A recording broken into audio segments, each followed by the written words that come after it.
বুলবুল, এরপর আছে মেহেদি আমরা তাকে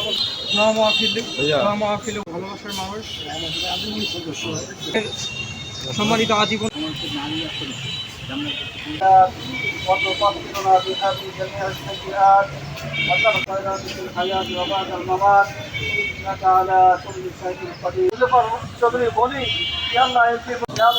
আমাদের সকলকে এক হায়াত যেমন নিয়োগকে আমরা কবুল করিয়া দিই।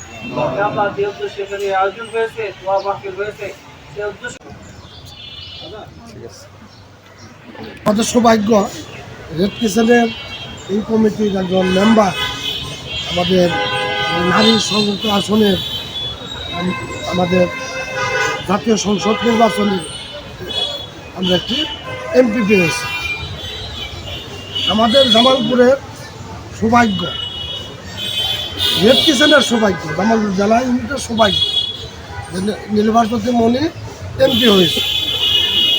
রেড ক্রিসেন্ট সোসাইটিকে আরও বেগবান করতে হলে, আরও সেবামূলকভাবে মানুষের দ্বার প্রান্তে পৌঁছাইতে হলে রাষ্ট্রীয় যে কাঠামোগুলো আছে, যন্ত্রগুলি আছে, সেগুলি সহসায় আমি মনে করি নির্বাচনী মনের মাধ্যমে, উনি যেহেতু এই কমিটির একজন মেম্বার, ওনার মাধ্যমে আগামী দিনে পথ চলা এবং রেড ক্রিসেন্ট জামালপুর ইউনিটের ভাগ্যকে উজ্জ্বল করার জন্য যে কাজগুলি আমরা অবশ্যই এই কমিটির মাধ্যমে আমরা দেখতে পাবো ইনশাআল্লাহ। আবারও আমরা গণতান্ত্রিক সরকারের মাননীয় প্রধানমন্ত্রী তারেক রহমানের এই রেড ক্রিসেন্ট সোসাইটির একজন আজীবন সদস্য হিসাবে তাকে ধন্যবাদ জানাচ্ছি এবং আমার জানাই আমরা একসাথে এই রেড ক্রিসেন্ট সোসাইটি একদম একটু ডক্টর নীলুফার চৌধুরী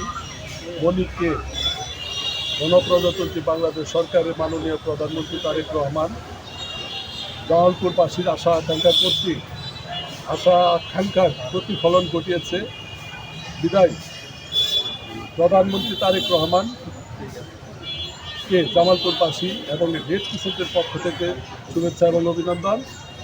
পাশাপাশি আমরা আন্দোলিত হয়েছি ডক্টর নীলুফার চৌধুরী মনিককে এমপি করায়। যে আন্দোলনে আমরা আন্দোলিত হয়ে আমরা কালকে জামালপুরে মিছিল মিটিং করেছে বিভিন্ন পর্যায়ের নাগরিকগণ। আমরা মনে করি সবচেয়ে ভালো একটি কাজ করেছে ডক্টর নীলুফার চৌধুরী মনিকে এবং রেড ক্রিসেন্ট সোসাইটির আগামী দিনের সকল কার্যক্রমে তার সহযোগিতা থাকবে এই আশা ব্যক্ত করে আজকে সভাপতি উপস্থিত নেতৃবৃন্দ, উপস্থিত রেড ক্রিসেন্ট সদস্যবৃন্দকে ধন্যবাদ জানিয়ে আমি আমার বক্তব্য শেষ করছি। সবাইকে ধন্যবাদ।